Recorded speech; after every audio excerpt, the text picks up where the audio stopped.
अब एक बात है, गृहस्थ में कैसे रहे।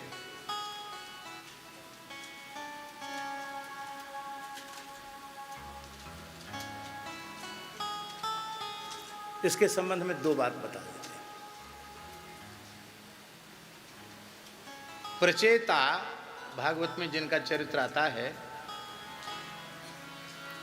वो प्रचेता महाराज जी भगवत साक्षात्कार करके और विरक्त होकर भजन करना चाहते थे। नारद जी से सन्यास लेकर भजन करना चाहते थे, पर भगवान की इच्छा थी कि वो गृहस्थाश्रम में प्रवेश करें, सृष्टि का विस्तार करें। तो भगवान कह रहे थे कि तुम विवाह करो, सृष्टि विस्तार करो।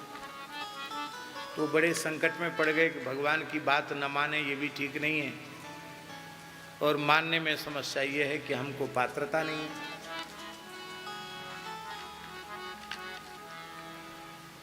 ऐसा न हो कि गृहस्थाश्रम के जंजाल में फंसने के बाद हम अपने चरम लक्ष्य से भ्रष्ट हो जाएं। तो उनके मन में बड़ा संकोच आ रहा था। तो भगवान ने एक वाक्य कहा, श्रीमद् भागवत के 4 स्कंद का श्लोक है, बहुत ही प्यारा है। इसको गृहस्थ लोग अपना जीवन सूत्र बना लें तो कहीं जाने की आवश्यकता नहीं। हम नहीं कहते तीर्थ यात्रा मत करो, पर सच्ची बात है कि ऐसा जीवन बन जाए तो किसी तीर्थ में जाने की आवश्यकता नहीं, किसी के यहाँ भटकने की आवश्यकता नहीं है। ऐसा जीवन बन जाए तो चाहे जिस जाति में जन्म लिया हो, चाहे जहां आप पैदा हुए हो, स्त्री हो या पुरुष, से कोई लेना देना नहीं, न किसी वर्ण का भेद, न किसी आश्रम का भेद। यदि इस प्रकार का जीवन आपका बन गया है तो आप जहां भी हैं वहीं आपको मोक्ष मिल जाएगा, आप भगवान से मिल जाएंगे, आप संसार के चक्र से छूट जाएंगे। आप कहेंगे वो कौन सा वाक्य है भगवान? भगवान कहते हैं, गृहे स्वाविशताम चापि पुंसाम कुशल कर्मणाम मद्वार्ता यात यामानाम न बंधाय गृहामता।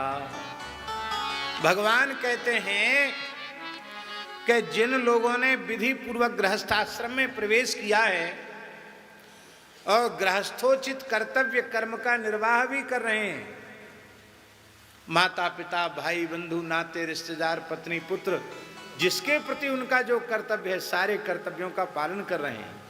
भगवान ने नौकरी दी है तो नौकरी कर रहे हैं, खेती दी है तो खेती कर रहे हैं, व्यवसाय दिया है तो व्यवसाय कर रहे हैं।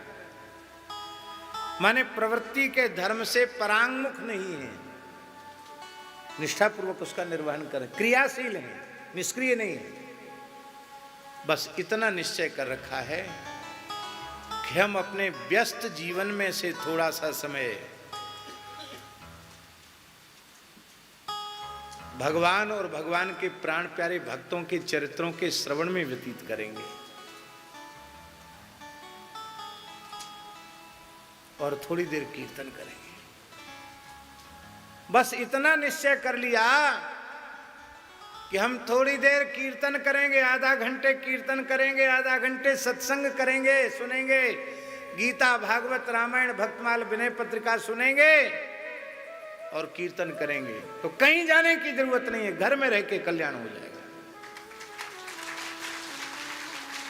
उसका कारण है कि अंधकार में व्यक्ति भटकेगा तब जब उसके सामने प्रकाश नहीं होगा, और जिसके सामने प्रकाश पुंज है, भला वह खड्डे में गिरने वाला क्यों है? वो क्यों खड्डे में गिरेगा? सत्संग के द्वारा नित्य नवीन प्रकाश उसको मिलेगा। असतो मां सद्गमय तमसो मां ज्योतिर्गमय मृत्योर्मा अमृतंगमय। इसका चरितार्थ स्वरूप हो जाएगा नित्य सत्संग करने से, नित्य संकीर्तन करने से। तो भैया धौला बाबा ने तो जो मार्ग दिखाया ना कि कथा कीर्तन में लगे रहो, अब चाहे ब्राह्मण हो, चाहे चांडाल हो, स्त्री हो, पुरुष हो, बालक हो, बूढ़े हो, कोई लेना देना नहीं, राम जी के दरबार में सब एक हैं। आहा, वर्णाश्रम व्यवस्था अपने स्थान पर है, उसका हम हृदय से आदर करते हैं, पर भगवान की प्राप्ति के पथ में हम सब एक हैं, कोई भेद नहीं। अच्छा बताओ, सबके अलग अलग काम धाम हैं, सबके अलग अलग वर्ण हैं, सबके अलग अलग विचार हैं, यहां सब एक साथ बैठे कि नहीं बैठे? भेद है? क्यों भेद नहीं? क्योंकि सब राम जी के दरबार में बैठे हैं। भगवान के दरबार में भेद रहता नहीं है। यहां सबका स्वरूप क्या है? संत मलुकदास जी की एक साखी, जाति हमारी आत्मा, नाम हमारा राम, पांच तत्व का पूतरा, आय किया विश्राम। ये मार्ग, ये सिद्धांत मानकर आप आगे चलो, आपको भगवान मिल जाएंगे। यदि घर त्याग करके साधु सन्यासी हो गया है, अध्यात्म पथ का पथिक हो गया है, तो उनके चरणों में प्रणाम पूर्वक, बड़ी विनम्रता पूर्वक मेरी प्रार्थना है कि यदि अपने साधु जीवन को सफल बनाना चाहते हो तो धन मात्र और स्त्री मात्र के आकर्षण का विष से भी भयंकर विष मानकर त्याग कर दो, आपका कल्याण हो जाएगा। कम भजन करोगे तो भी कल्याण हो जाएगा। और यदि आप गृहस्थ हैं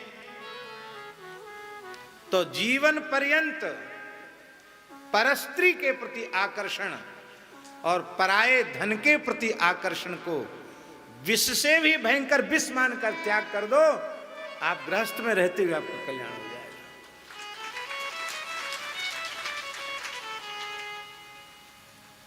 भगवान को बाहरी नाटक प्रिय नहीं है। हम बाहरी चाहे जितना बढ़िया नाटक कर लें, वे पुंडरीकाक्ष हैं, छोटी आंख तो है ही नहीं उनकी, इतनी बड़ी बड़ी आंख है, और वो भी हृदय पर टिकी रहती है। हमारे मन में क्या हो रहा है वो भगवान देख रहे हैं। बस ये मान के निर्मल रहो। क्या कहना है? खूब मौज करो, आनंद लो। हाँ, खूब गौ माता की सेवा करो, माता पिता की सेवा करो, दीन दुखियों की सेवा करो, समाज राष्ट्र की सेवा करो, अपने सहित, अपने कुटुंब के सहित अपनी पूरी संगति का कल्याण करो।